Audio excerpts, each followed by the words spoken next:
Daniel Douglas Home e o mentalismo.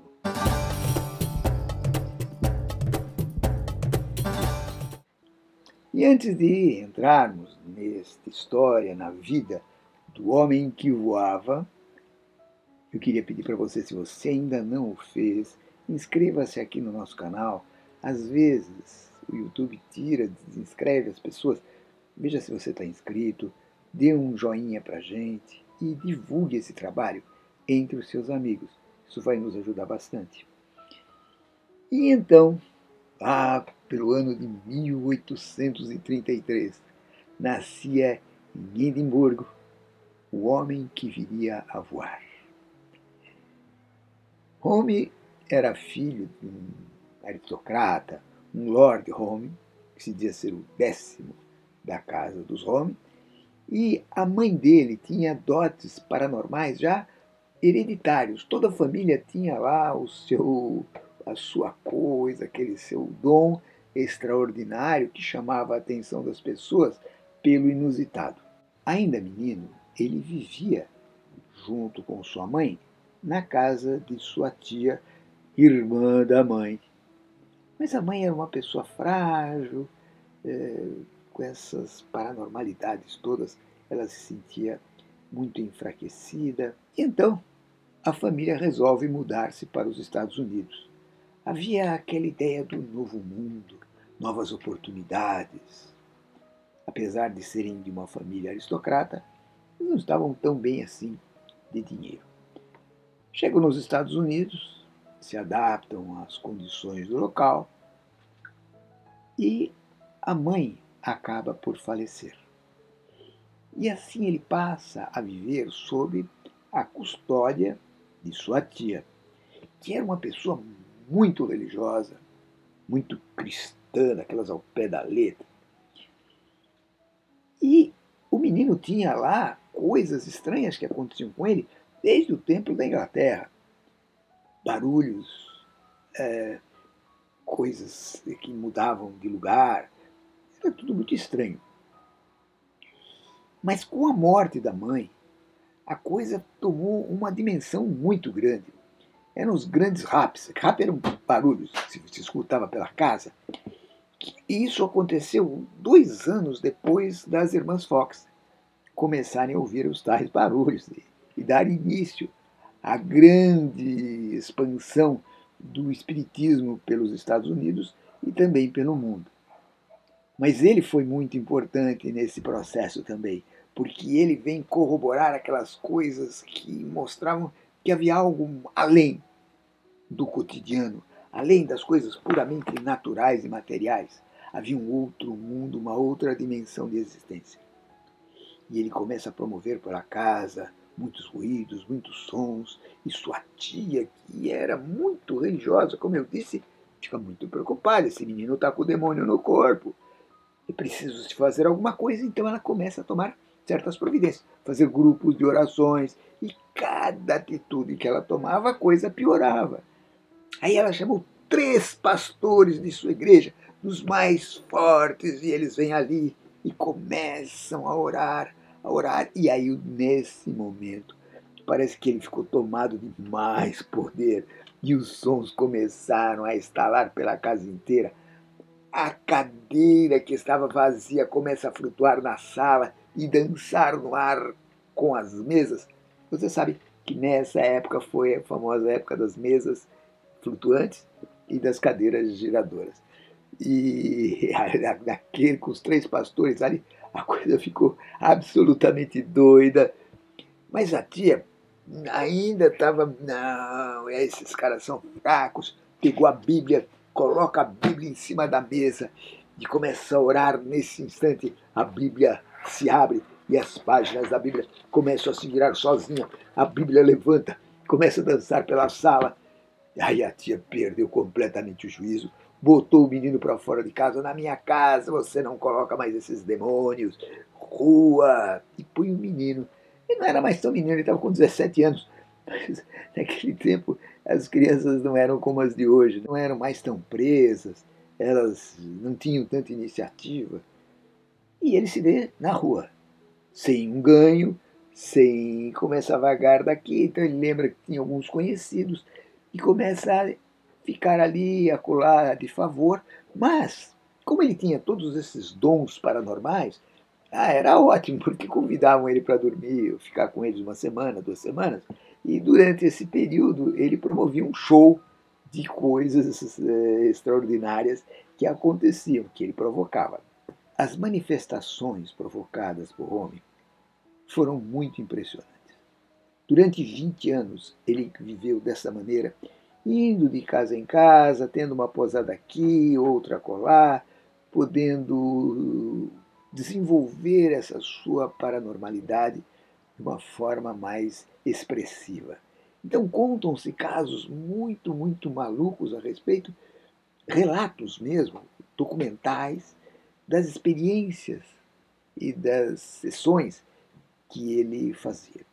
Ele conseguia fazer os sons audíveis, são vozes chamadas voz direta, quando não é o médium que recebe o espírito e a voz se manifesta na sala como se tivesse um alto-falante escondido.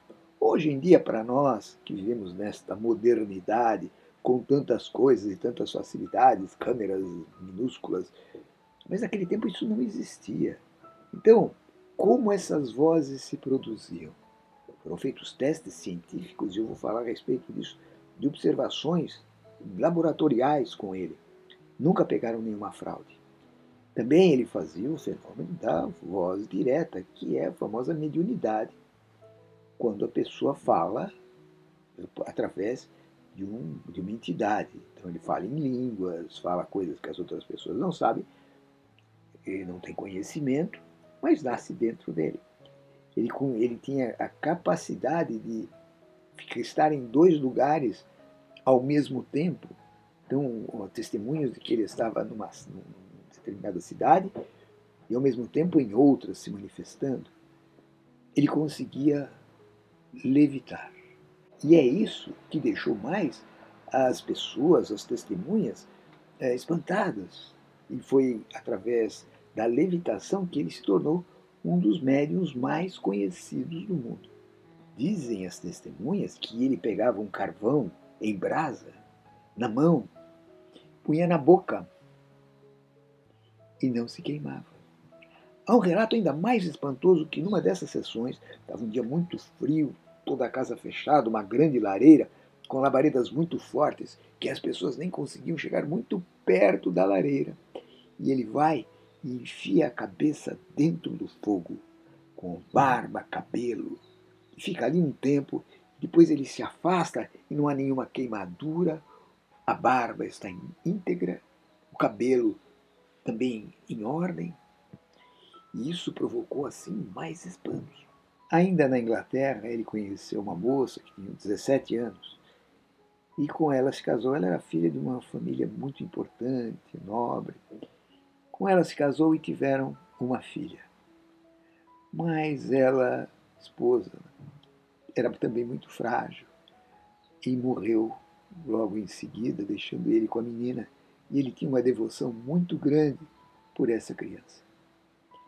Mas essa criança cresceu um pouco e também veio a falecer. Ele casou-se novamente aí com uma moça já mais rica. O nome dessa esposa era Julie Klumelini, que ele conheceu numa viagem a São Petersburgo. Com ela não teve filhos, mas teve uma vida mais calma, tranquila. Ele nunca, o interessante é que ele nunca cobrou nada pelas suas apresentações ou pelas demonstrações que ele fazia. Ele aceitava se lhe dessem alguma coisa. E viveu disso durante muito tempo. Ele era recebido, morava na casa das pessoas, mas ele nunca cobrou nada. Dizem que era para ele ter liberdade e não ser empregado da pessoa para quem ele prestava serviço, entre aspas, para quem não, que o recebia, porque assim ele tinha mais folga, não havia essa necessidade da obrigatoriedade de exercer as suas paranormalidades. Uma das pessoas que observou e pesquisou as paranormalidades de Home foi William Crookes, um famoso cientista da época, super conhecido, e inclusive nessa época, porque ele fazia essas pesquisas com Home, foi mal visto pelos seus companheiros cientistas, que diziam que ele andava por caminhos não muito palpáveis, um tanto nebulosos. Mas ele relata coisas muito incríveis nas suas pesquisas. Conta-se que uma vez ele estava, o conta-se, entenda como ele conta, eles estavam numa sala, no terceiro andar de um prédio, à luz clara do dia, nada de obscuridade. Aliás, todas as ocasiões em que ele fazia seus efeitos, sempre era a luz clara, porque a maioria das pessoas que trabalhavam com materialização trabalhavam às vezes com luzes escuras, com uma penumbra. E então ele sai por uma janela flutuando o terceiro andar, vai para o meio da rua flutuando e volta pela outra janela. Que te deixou a todos ali muito espantados. Isso era uma coisa muito natural dele. Era quase espontâneo. E vale a pena, se você tiver oportunidade, de ler os livros que contam sobre todas as coisas que ele podia fazer. Foi sempre muito espantoso. Ele acabou morrendo cedo também, e normalmente as pessoas que trabalham com esse tipo de mediunidade, que é chamada de efeitos físicos, têm a vida curta. Eu mesmo, durante minha vida, conheci alguns, de muito famoso aqui no Brasil, chamado Peixotinho, até o Chico Xavier trabalhou com ele durante um tempo, e promoviam efeitos maravilhosos. Meus pais, quando eu era criança, iam em sessões de materialização, onde você pegava as coisas assim que se materializavam no ar, e eles traziam para casa discos de vinil, que naquela época era aqueles discos de 78 rotações, que ele levava um disco e levava uma caneta, e o tal do espírito materializado dobrava e deixava a caneta envelopada dentro do disco, e muitos outros efeitos que eram feitos. Todos esses médios que produziam esses efeitos, eles tinham vida curta, porque havia um desgaste muito grande de energia. O único que conheci que teve uma vida mais longa foi o Chico Xavier. Mas o Chico Xavier é uma coisa à parte no universo, então não tenho o que se dizer a respeito das coisas do Chico. Ele é único. Por que eu trouxe Home para este evento? Porque mostrar ao mundo que existe algo além das vidraças da matéria, além das cortinas que ferram os nossos olhos e nos impedem de ver o mundo maior. Apesar delas existirem, ali do outro lado está um mundo maravilhoso. As capacidades, todas elas, da paranormalidade de Home, estão também em nós. Lógico, ele tinha elas mais afloradas, mas se nós trabalharmos, se nós nos aplicarmos, conseguiremos chegar perto. O Imagic tem cursos que promovem muitas alterações. Projeção de consciência, projeção em corpo astral, desenvolvimento de clarividência, clareaudiência. Mas é preciso praticar. Não é uma coisa de culto, oh meu Deus, rezo por tudo para desenvolver. Não, isso é espontâneo, é possível. Você pode, eu posso. Todos podem. Muito obrigado pela sua atenção. Se você gostou, conte para seus amigos. E nós nos vemos no nosso próximo Mestre. Até lá então.